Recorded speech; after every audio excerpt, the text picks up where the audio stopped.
Hey everyone, Damien here. So the PC that I use for recording the rugby has been on its last legs for a while now, and the recent heat that we've been getting has basically caused it to fail. So just over a week ago I built a new PC up, and that's what this video is for. Sort of a POV of me building the system up. It's only cheap stuff. It's an M80X build purely for recording video and doing a bit of rendering and stuff like that when I'm using other machines that would normally be used for rendering. So as you can see on the screen, it is an ASRock B760M motherboard. The CPU is an Intel Core i3-14100. And the GPU is a GTX 1660 OC. So this motherboard has the 8-pin at the top left as usual. It's got the CPU fan connectors on the top of the right of the motherboard, 24-pin and the USB 3. It's got 4 SATA ports, 2 sort of facing the edge of the board and then 2 are vertical. It's got 2 M.2 NVMe drive spots. It's got an M.2 Wi-Fi. It's got a normal USB front panel header and then a weird one that I've never seen before. It's got a serial UART connection. Again, not seen them for a while. And then the fan headers and stuff on the audio on the bottom of the board. It's got display ports and HDMI on the back, as well as I believe that is a VGA. It's got PS2 for keyboard and mouse, or keyboard or mouse, some USB 3s, and then gigabit Ethernet and your standard audio. So I'm just going to drop the CPU in now. As I say, you can't see it there, but it's a Core i3-14100. It's not the F variant. It does have the iGPU. So if you've never built a PC before, this can feel really wrong because of the amount of pressure that's required to put that latch down. Your CPU socket cover, always put it in your motherboard box. It's the safest place for it. If you've got a problem with the motherboard and you need to send it back in the future, you're going to need that to protect the pins to basically stop any damage in transport.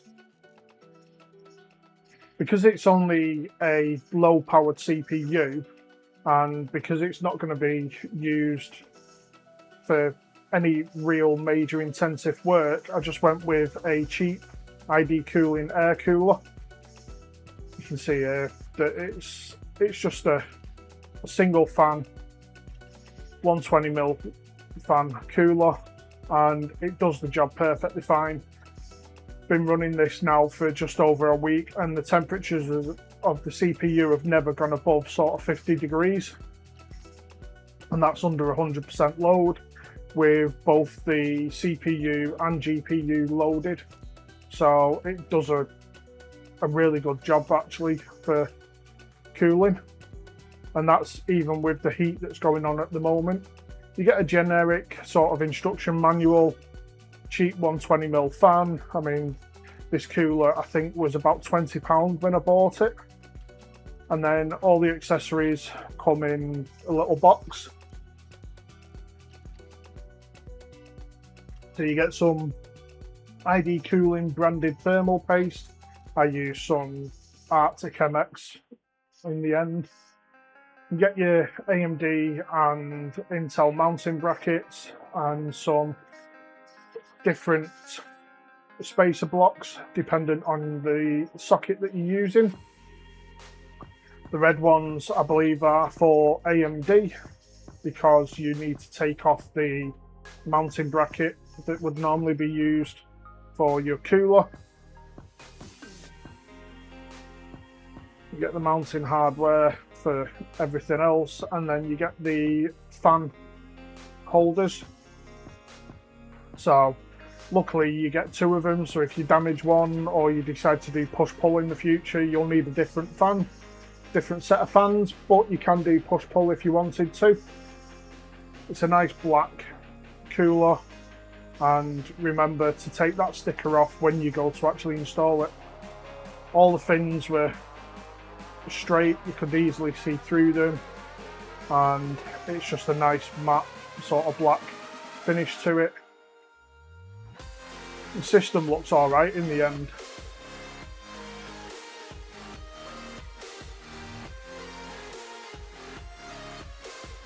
So I'm just checking here to make sure that I get everything right that I need, and then I still make a dumb mistake in a little bit, but yeah.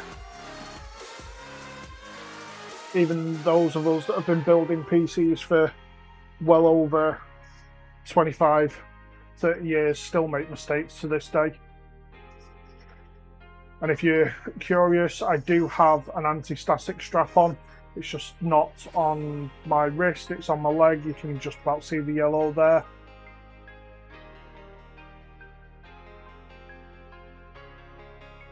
So in this you get two different sets of brackets. You get one for AMD, which are the larger ones, and then you get one for Intel. And the easiest way to check which ones you need is look at the instructions, but if that doesn't make it exactly clear for you, then you can always do what I do in a moment and just put them up. Take one set, put them up against the backplate to see which one you're going to need.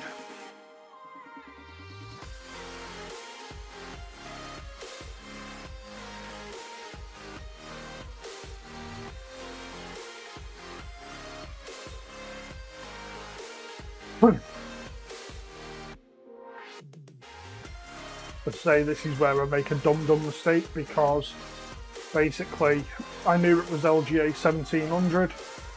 I looked at the back of the box, saw that it said LGA 1700, and then looked at it again, put the board down, looked at it closer, and then pointed to the complete wrong thing.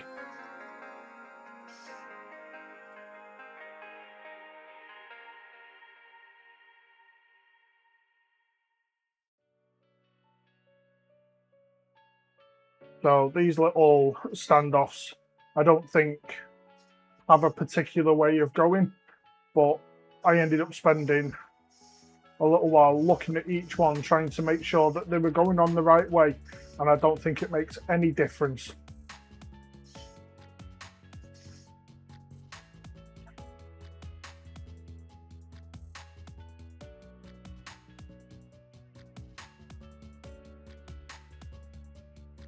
So for some reason I just kept looking at them, trying to see whether there was a particular way that they had to go on. It didn't look like there was.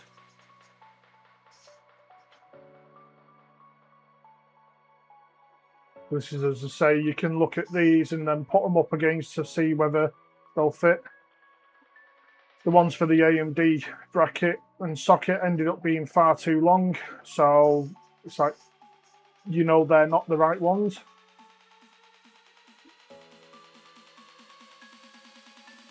So not for Intel, possibly for like Intel 2011 or something like that, but for 1700 and stuff they're not needed.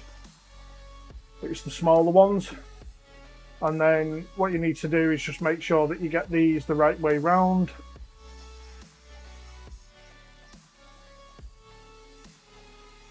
And the easiest way to find out if you've got them the right way round is to just hold the cooler up to them and just make sure that the actual screws line up so it'll actually secure down properly.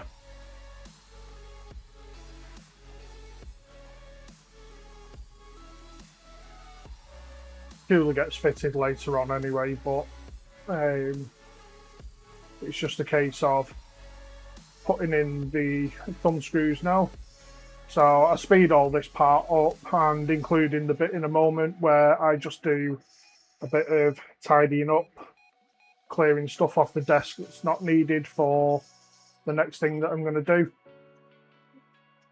And although I've done them thumb finger tight, I just give them a little nip up with the screwdriver just to make sure that they're definitely tight enough. The last thing you want is your cooler not making proper contact with the CPU and things overheating. And then I realised, because I had to nip away during one part there, that I'd forgot to put the anti-static strap back on. And because of the carpet, it's like you definitely need to be wearing one.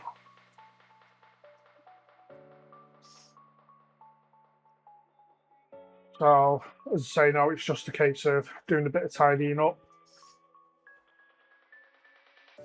And try and keep your work area clear so that you're not bumping stuff, damaging stuff and everything else when you're trying to actually build a PC. Especially if you're building one with expensive parts.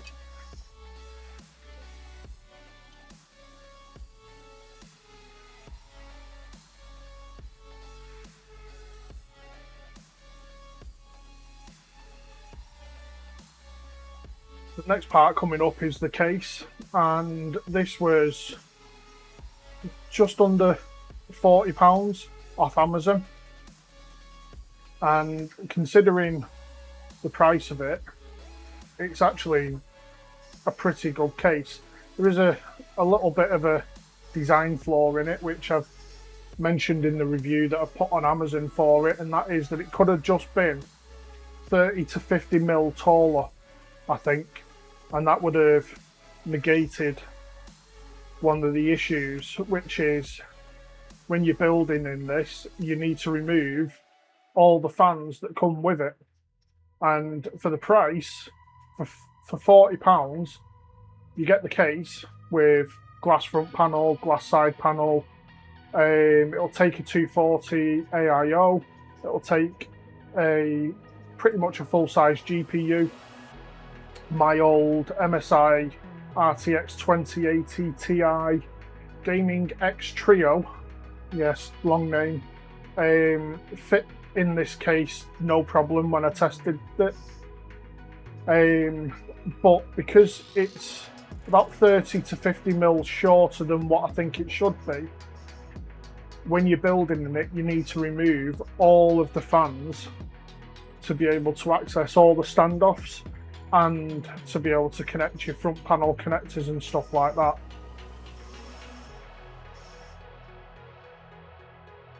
But it's got some alright foam that will protect it from damage and shipping. It's not the best, but it's not the worst I've ever seen. At least it arrived in one piece.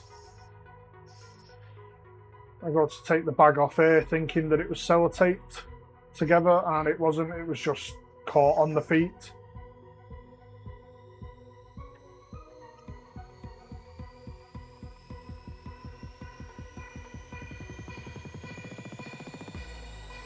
Dust filter's not too bad. It allows a decent amount of airflow through without a massive amount of dust getting in and stuff like that. So yes, you can see my ugly mug there with the camera strapped to the top of my head. But yeah, it's not a bad case.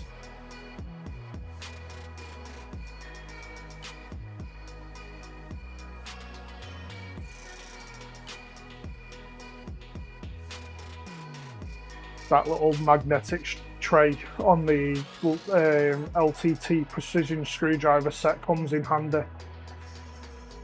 At one point I took all these screws for the case and just sorted them all out, stuck them in there in different sections, and that allowed me to make sure that none of the screws got mixed up for the motherboard, the hard drives and stuff like that.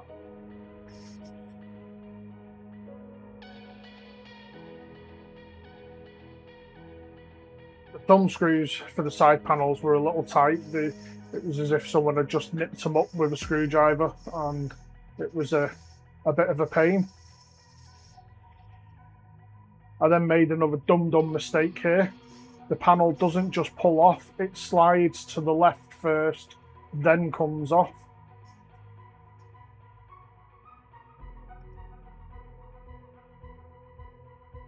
And because I don't try and hide anything.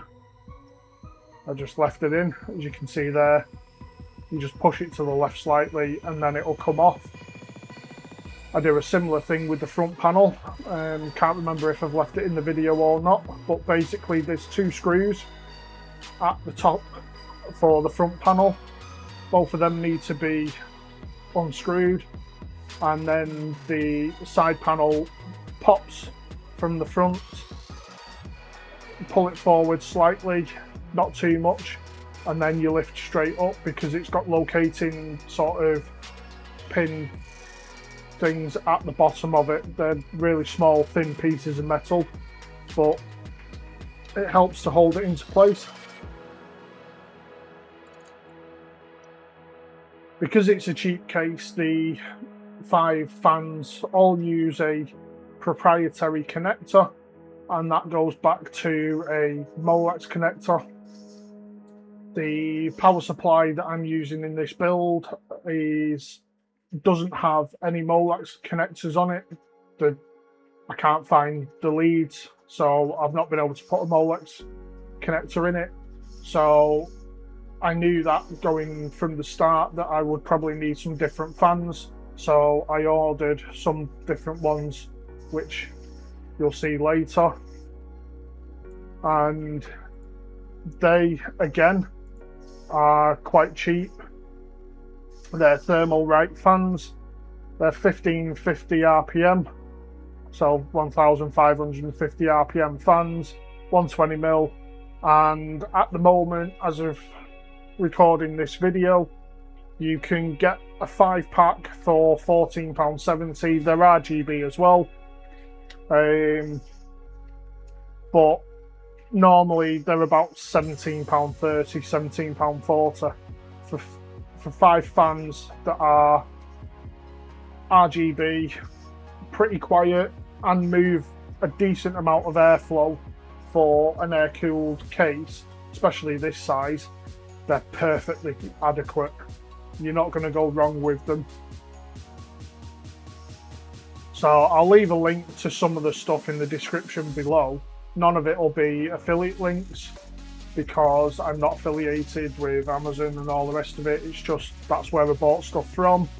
The motherboard I got from CCL Online, and this is where I make the dumb mistake of trying to pull the front panel off without unscrewing the screws that hold it in place. And can you spot the next dumb mistake that I made? Yes, I tried to unscrew them with the screwdriver going the wrong way. The beauty with the Linus Tech Tip screwdriver is you can click it and it will ratchet one way and ratchet the other, and I had it set to basically the tightening mode, if you want to call it that. So it would be used for screwing down screws, and I was trying to unscrew screws with it.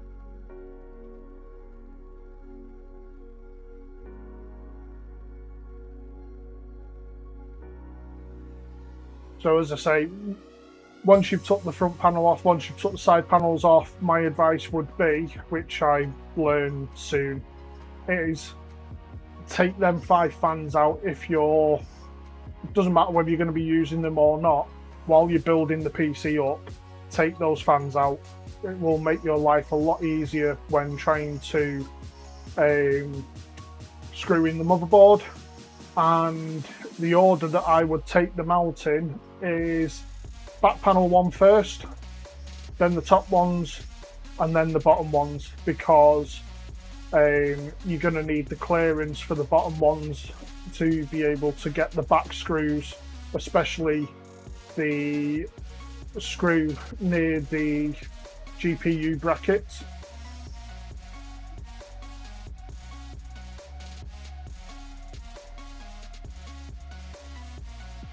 Because of the days now with motherboards having an integrated IO shield, we've been spoilt by that, and trying to put this IO shield in was a bit of a pain. It's been a while since I've done one, I ended up pushing it in and then pushing one end too far and popping it out of the other end. So I had to go back and just quickly pop it back in.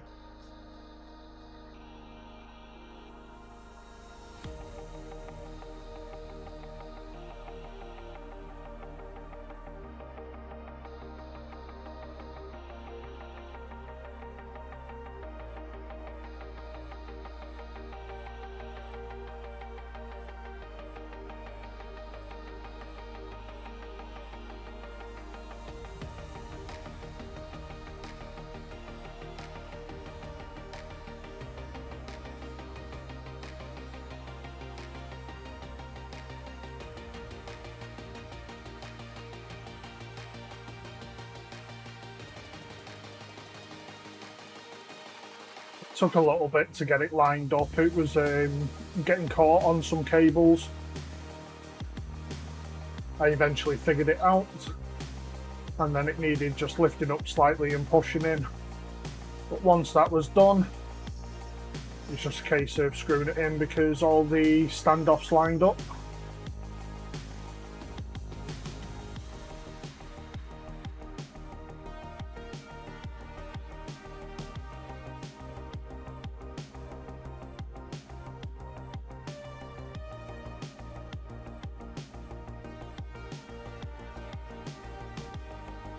Another dumb mistake. I took the board out just to double check. Well, I say dumb mistake. It was smart to do because the last thing you want is a standoff touching the back panel, the back of the motherboard, in an area that you're not connecting or you're not screwing into. But I should have known that they were in right.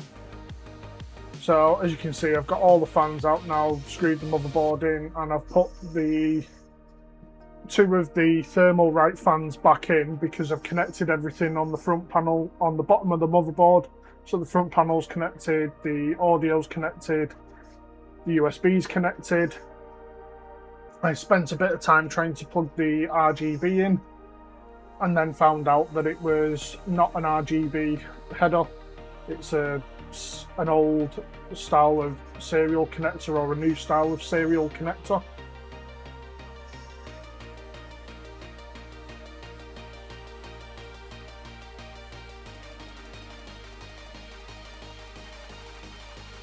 That IO shield bracket thing fell down there, and eventually I remembered that it needed to be removed when I tried to screw my network card in.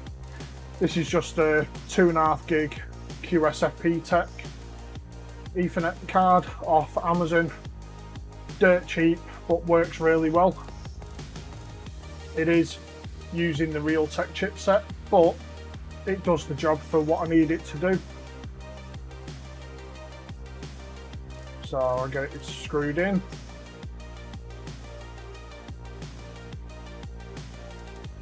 I would have preferred to use the bottom PCIe 1X slot, but because of the height issue with the case and the fans at the bottom blocking it, I wasn't able to use it, so I have to use a USB capture card with this. So GPU's now in. As I say, that's a 1660 OC, I think it is. It's not used for gaming, really. Maybe a bit of Minecraft or something when I'm in the room that this PC's in, or a bit of Destiny 2 or something like that. And as you saw there, I sent the bracket flying.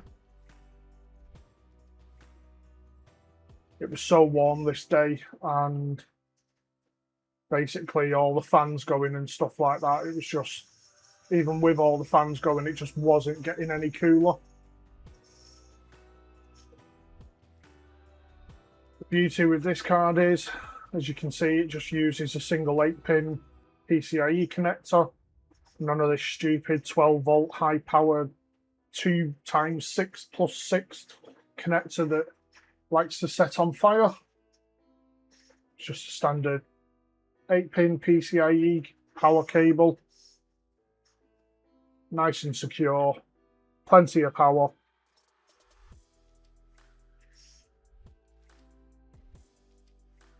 Give the fan a spin on the graphics card just to make sure the cable's not connected, getting caught. As you can see there, a little pop-up because I'm using SATA SSDs for this, two 512 gig SSDs, because the price of NVMe drives and like 1 terabyte ones are just stupidly absurd at the moment. Thank you, nvidia.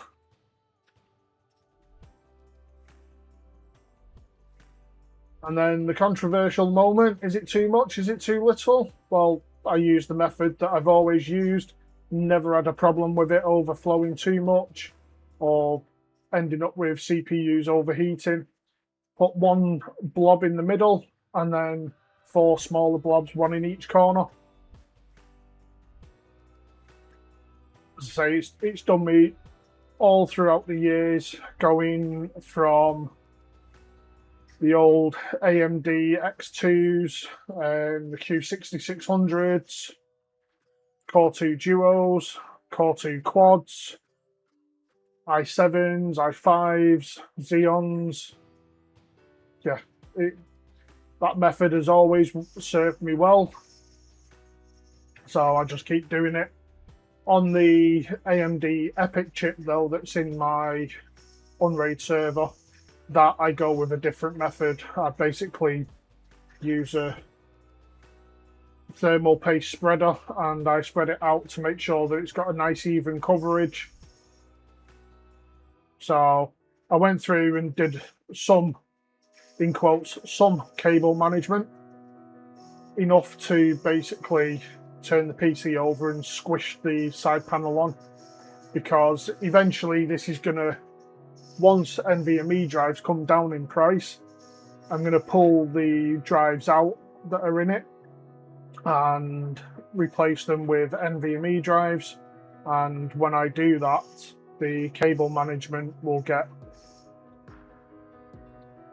a bit better of a job done on it.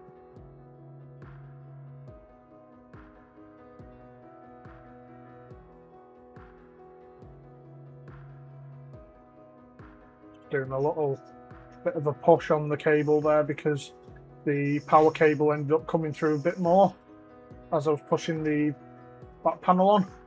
But as you can see there, it's quite a nice tidy little case. There's not much that you can really do in small cases like that, but it looks quite well. So now it's time to get Windows installed. And the first thing that we do is a BIOS update.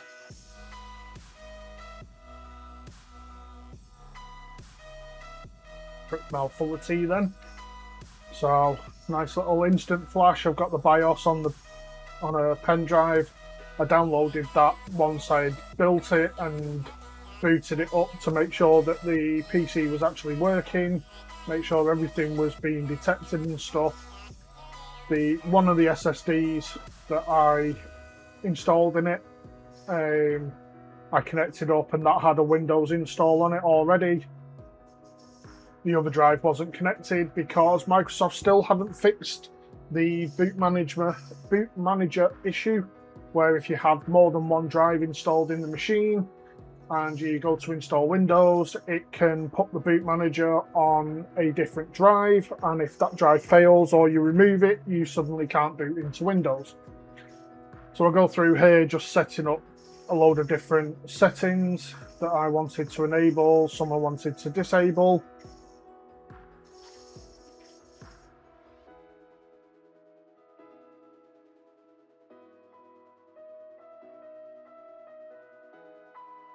Go through disable fast boot because I don't want it on, turn off the logo, and then boot into Windows, checked it over, made sure everything was fine, and then it was time to install Windows 11 on this machine because I need Windows 11 on this.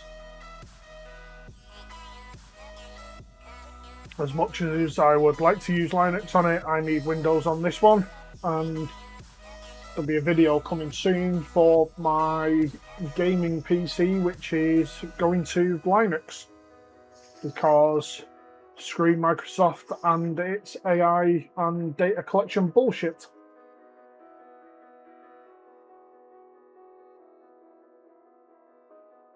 So I've got music playing there off one of my other YouTube channels while I was installing Windows.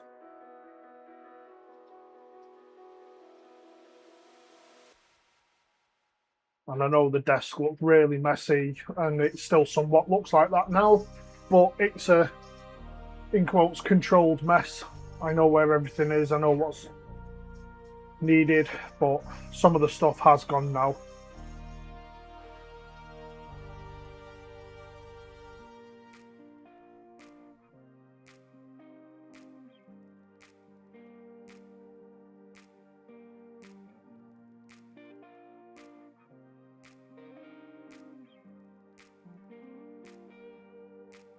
So you've seen there, I put in the OOBE/bypass NRO. This means that you can create an offline account for Windows. You don't need to use a Microsoft account. Reduces how much of the information that you end up giving them.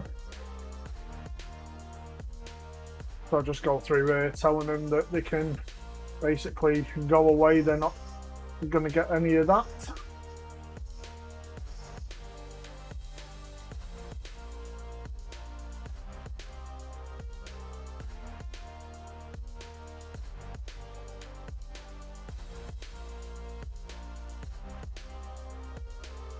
So that's all done now.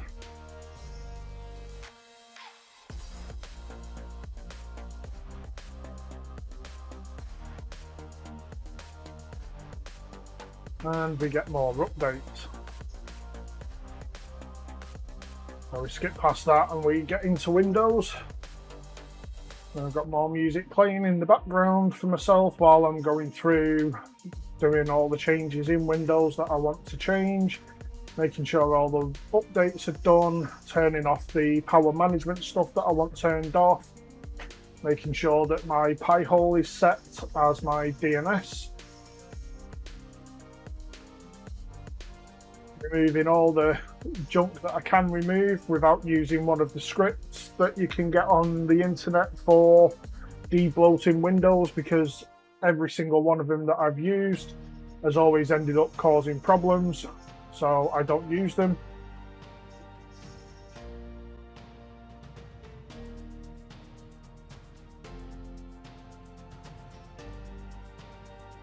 I'll just go through, make sure all the settings are how I want them to be set, turning off all the camera stuff, the microphone and everything else, the location, contacts and stuff like that. Nothing of that needs to be on this PC. As I say, eventually if I can get onto Linux for this machine, I will do, because I don't want to be using Windows for any machine.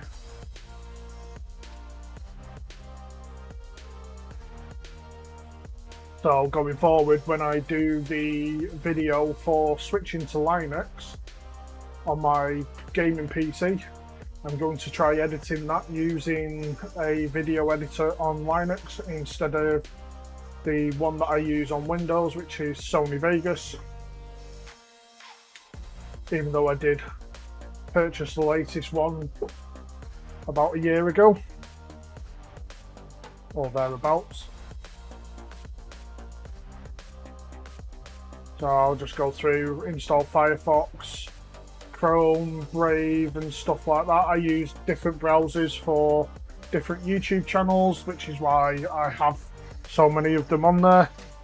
It's easier to separate them in the browser rather than doing profiles, because then you've got to constantly switch profiles. Whereas if you know what browser you're using for what YouTube channel, you can just open that one and away you go. So I'm coming to the end here now. I've got everything installed pretty much that I want installed. OBS for recording videos, and then all the browsers for dealing with YouTube, all the updates are done, and all the bloatware that I want to remove has been removed. And now it's time to shut it down and go and put it into the room where it's going to be used.